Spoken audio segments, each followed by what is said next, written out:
How do I look in these 3D glasses? Good? Good.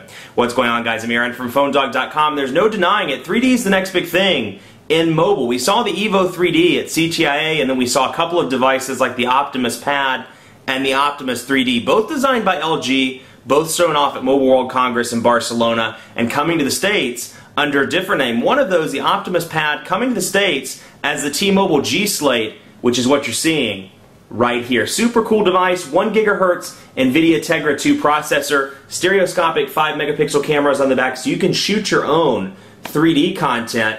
8.9-inch display, so it's a little bit smaller than the iPad, a little bit smaller than the Motorola Zoom, but a little bit bigger than the Galaxy Tab, or at least the original Galaxy Tab, so you can use it for maximum pocketability, easier to carry around, easier to put in the briefcase, things like that. Android 3.0, 2 megapixel front-facing camera, and it's the first device to sport T-Mobile's new HSPA Plus 42 megabits per second connectivity, which is available in Orlando, New York, and Las Vegas right now, with more markets to come by the end of the year. So it's an awesome device, it's super fast, and it's going to be available for $529.99 full retail. Is this the device to get? Should you go with the Zoom? Should you go with the iPad? Which one should you go with? We're going to find out in Phone Dog's review of the T-Mobile G-Slate. It starts right now. So here it is, the T-Mobile G-Slate. T-Mobile's first on a couple of different fronts. It's the first tablet that support 42 megabits per second HSPA Plus, so you get those super fast network connection speeds if you're in an area that supports it. Second, it's the first tablet to have Android 3.0 Honeycomb. The Streak 7 only had Android 2.2.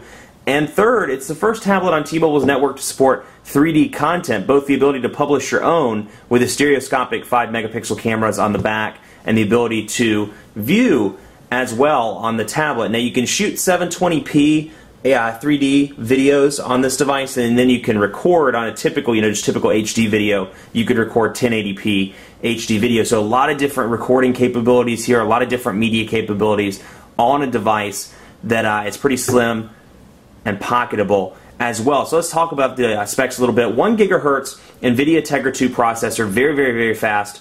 And let me zoom out a little bit so you can see this. I'm trying to keep it out of the light as much as possible so there's no glare. On the bottom you get your HDMI port, micro USB charging port. Over here on the side, speaker grills. Over here on the side, speaker as well. And then some, looks 3.5 millimeter headphone jack. Your power button over here. And then on the top you get your volume rocker. And then your stereoscopic display, or stereoscopic cameras on the back. And then this is not, just so you know, this is not a kickstand. I don't know why they put that there. It's just a little metal piece that says with Google. So here's an idea what the tablet looks like. It's very small. It's very pocketable in comparison to something like the Zoom, which, while it's nice, it is a much bigger tablet. So you can see, very pocketable, very easy to carry around. And overall, it has a nice size to it. Feels good in the hand. Now, since we didn't do an unboxing video, because this has been under embargo for a couple of days, here's what you get in the box. You get, of course, the 3D glasses, which I was wearing in the intro video. Get those in the box. This is not, it doesn't have a stereoscopic display, so you do have to wear the 3D glasses when you want to view the content. And then here you get your AC adapter, and you get a USB cable, and then you get a conversion cable. Let's see here. Okay, from USB to the bigger USB.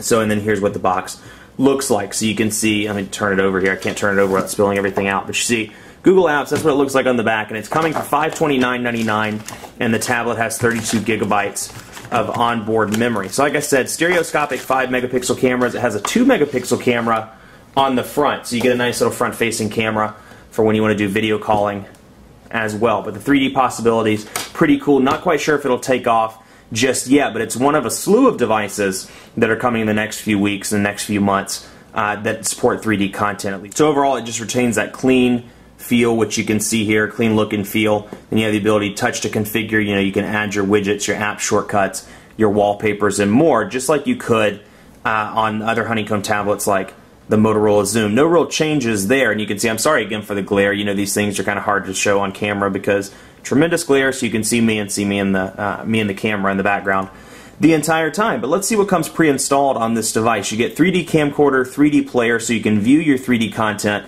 with those glasses. You get Google Books, of course. You get your clock, you get contacts, and you can see these typical Google things. You can see some slight differences in the way the icons look, but otherwise pretty similar to what you've seen not only in past versions of Android for tablets, but also on phones as well. So strictly what comes on this device that doesn't come on others, the 3D stuff, EA Games, T-Mobile's Get Web Now, Need for Speed Shift, T-Mobile TV, and then T-Mobile My Account, and My Device. Now, like I said, this thing supports T-Mobile's 42 megabits per second HSPA plus connectivity. Now, this is a 21 megabits per second market, so this is still a 4G market. I'm in Charlotte, and this is still a 4G market, but you can see the 4G connectivity there, along with the 54% battery meter. So for those that haven't seen my Motorola Zoom video, let's take a look at some of the differences that are in Android 3.0 versus some of the things, that were on Android 2.2 and how it's changed to be more tablet friendly. First, my favorite, the browser. Totally different here on the browser, and you can see Congress passes budget, 5 types of women men avoid. Let's see. We'll go to Phone Dog, for example. First of all, you'll notice that the browser, totally refined, looks just like Chrome browser on the desktop. You can use it in portrait or in landscape, and I don't want to zoom out or else I'll have a hard time showing it to you when we're standing in landscape mode here.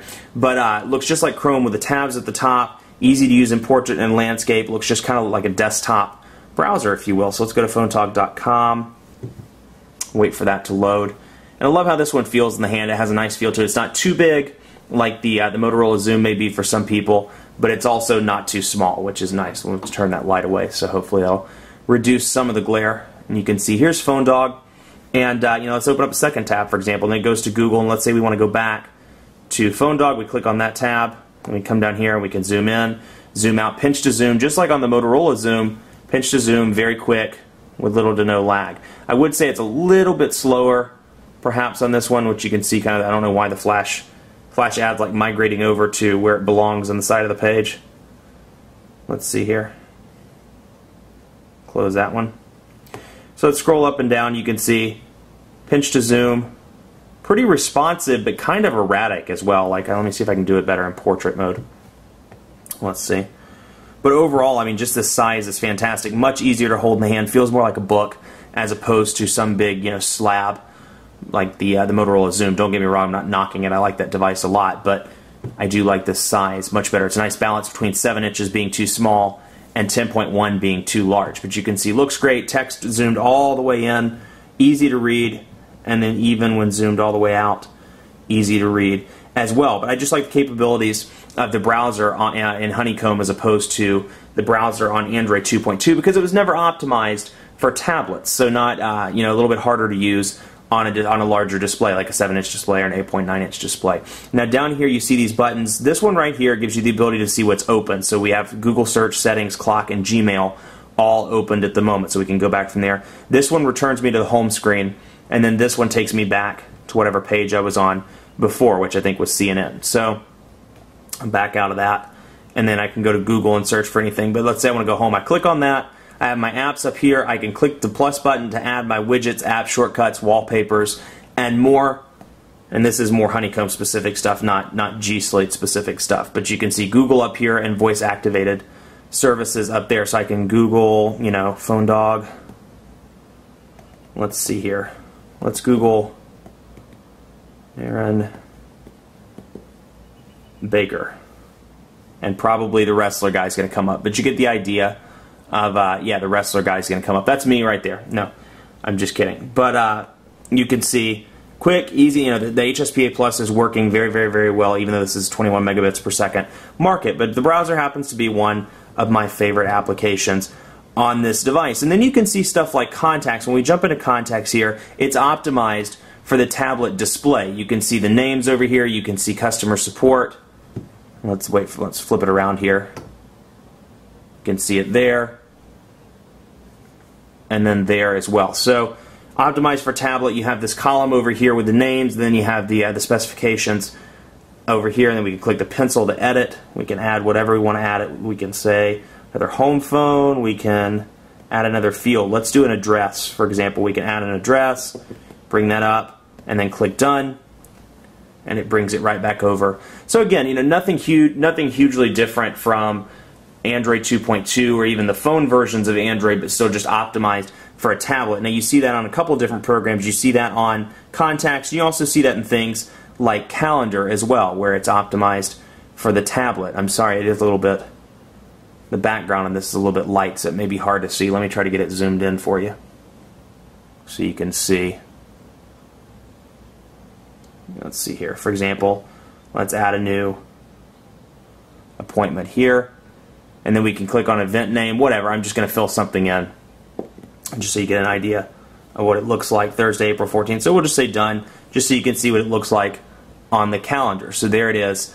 And calendar, very similar to what you've seen now. Here's month format, and then we can switch to day if we wanted to, but you can see it's over there on the 14th from 6 to 7 p.m. So a lot of these applications, like I said, come over from the older versions of Android, but still optimized for use on this big tablet display. One other application that's obviously optimized for the screen, and one that's done a really good job with taking advantage of it, is the Android market. You'll see here we have ebooks, or books I should say, for Google eBooks, and then we have Android apps for the actual device itself. So let's go in here. You can see categories, featured tablet apps, top free apps, best-selling apps. So just optimized for the screen. You can use it as always, portrait and in landscape mode. Let's wait for it to load over into landscape mode. Actually, I take that back. I guess you can't use it in landscape mode.